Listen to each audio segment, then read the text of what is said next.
Tcharam! Chegamos para mais uma leitura de quinta e hoje eu vou falar para vocês sobre uma leitura que foi a minha leitura mais recente e vou falar tudo que eu achei, tudo que eu pensei dessa leitura para vocês daqui a pouquinho. Mas antes, eu quero dizer para você que ainda não está inscrita na minha newsletter, no meu portal literário.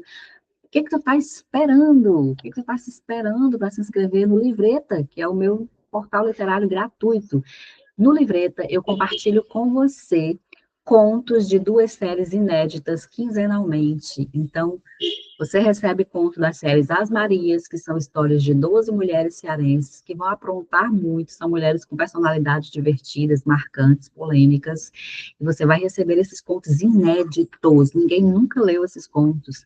Além dessa série de contos As Marias, eu trago também outros contos inéditos da série Amores Modernos, que são histórias de amores nada convencionais, tá? Você vai gostar de ler também. No meu portal literário, eu também trago reflexões sobre a vida, sobre assuntos atuais, trago crônicas, reflexões, né?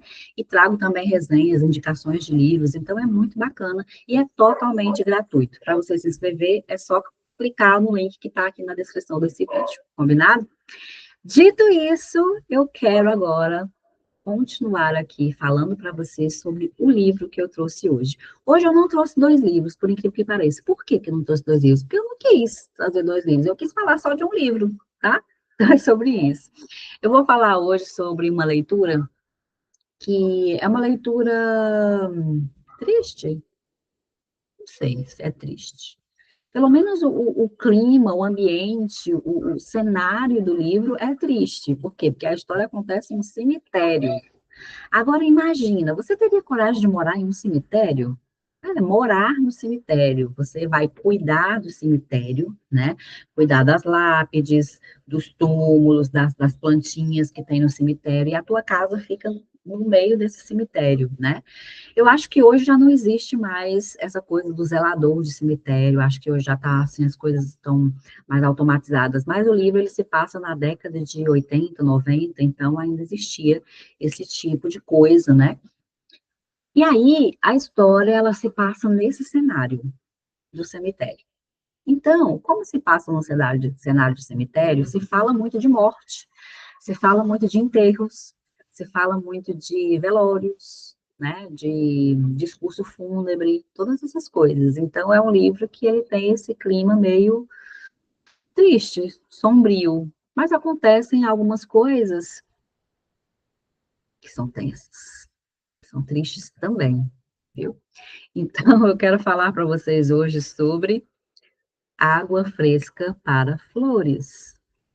Esse é um livro gordinho, olha, ele tem, se eu não me engano, 479 páginas, mas, para mim, foi uma leitura muito fluida. Primeiro porque os capítulos desse livro, eles são bem curtinhos. É aquele capítulo, assim, de 2 páginas, 3 páginas. Eu amo livros assim. Agora, não sei por que que quando eu vou escrever, eu não consigo escrever capítulos curtos, mas eu amo ler livros com capítulo curto. Por quê? Porque você tem a ideia de que o livro está fluindo. Essa foi a sensação que eu tive. Então, eu sentava para ler esse livro, e assim, de repente, eu tinha lido 50 páginas e eu nem tinha percebido que eu tinha lido tanto, entende? Então, ele é um livro. A escrita é gostosa, assim, a autora, né, assim, a maneira como ela escreve, eu achei bacana. Ela traz muitas citações de artistas no livro, então é tipo assim, umas 50 citações de músicas, filmes, livros, sabe, que ela vai colocando ali no meio da história. Agora, a premissa da história é a seguinte: Violette a protagonista, ela é uma órfã, e essa órfã não teve nada na vida, logicamente, nem no âmbito material e muito menos no âmbito sentimental, né? Aquela pessoa largada no mundo. E aí a Violette está trabalhando em uma lanchonete e ela começa a prestar atenção em um cara que frequenta aquela lanchonete. E ela se aproxima desse cara, esse cara que é um garanhão, né, acostumado já a pegar todas. Ele vê que a Violette está arrastando asas para ele, e aí ele começa a corresponder. A Violette, né, iludida, se entrega logo a este homem e tal, e por acaso eles vão morar juntos, né, por acaso começa ali um relacionamento. Só que esse cara, que é o Philip, ele não se apega a ninguém. Então, assim, você começa a perceber que ele está naquele relacionamento, mas, tipo assim, por que que ele está ali? Você não sabe, né?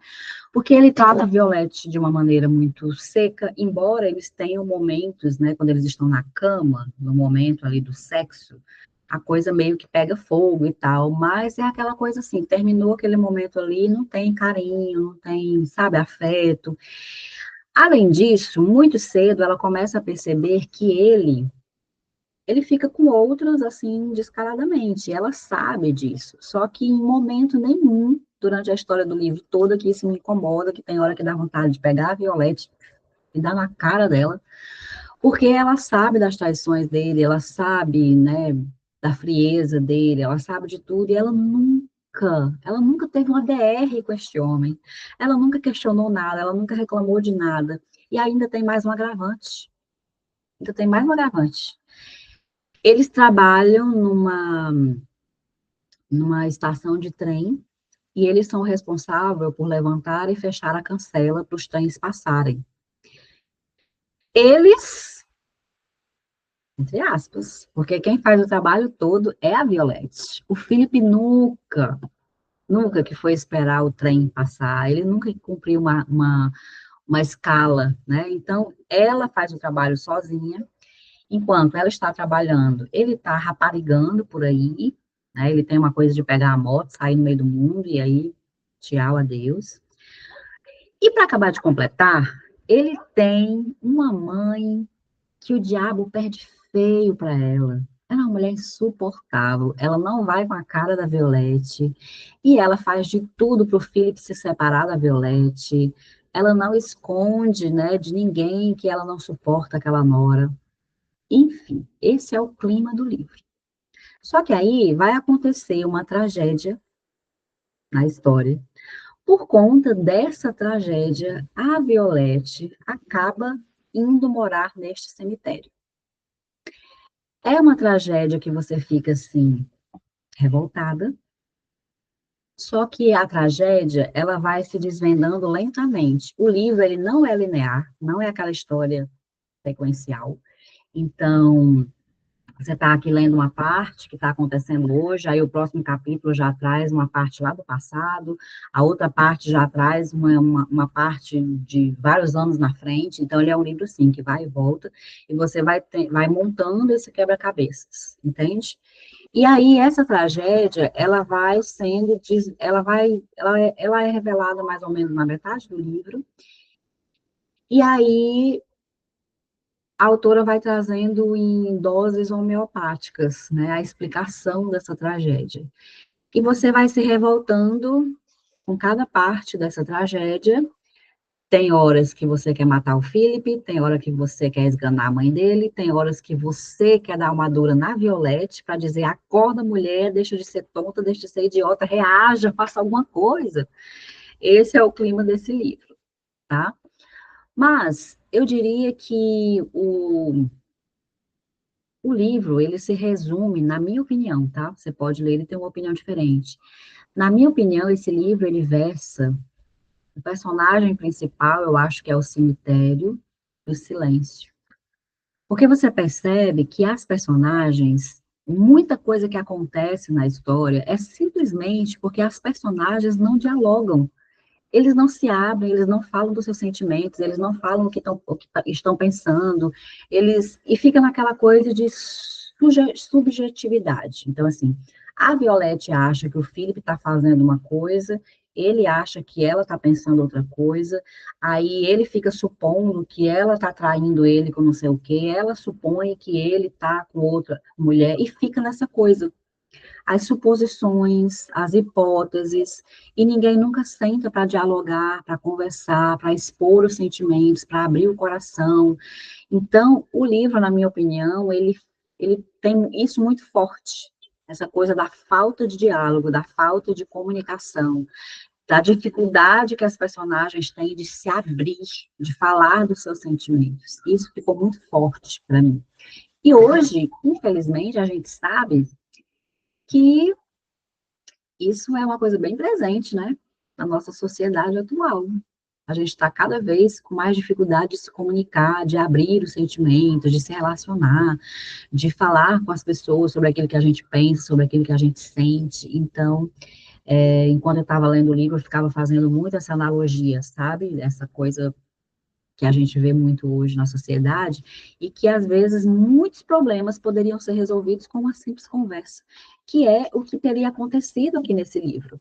Se eles tivessem conversado, nossa, eles teriam poupado muito sofrimento, eles teriam poupado muita tragédia, mas não foi isso que aconteceu, né? Então, o livro, ele é essa narrativa.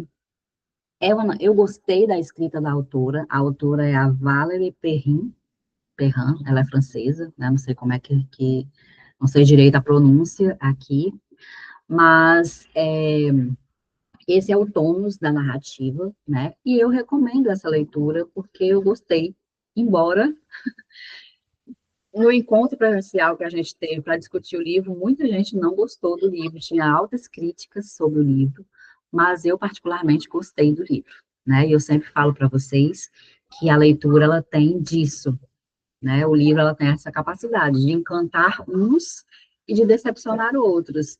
Então, eu sempre gosto de saber a tua opinião. Então, fica aqui a minha recomendação para você ler Água Fresca para Flores, da Valérie Perrin. E aí você volta aqui e me conta nos comentários se você concorda comigo, se foi exatamente isso que você viu, que foi essa realmente a leitura que você fez do livro, ou se você tem outra opinião sobre ele. Se você já leu, também me conta aqui se você gostou ou não deste livro, tá?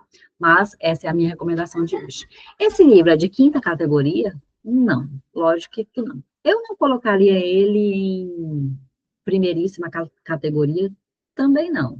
Mas eu diria que ele está aqui em segunda categoria, tá? Porque foi uma leitura prazerosa, eu gostei. Foi uma leitura que me prendeu, assim, que o tempo passava, eu nem percebia que estava lendo tanto. Então, fica aqui para você essa dica de leitura, para você aí colocar na sua lista de próximas leituras, combinado? Não se esquece de se inscrever no canal e a gente se vê no próximo Leitura de Quinta.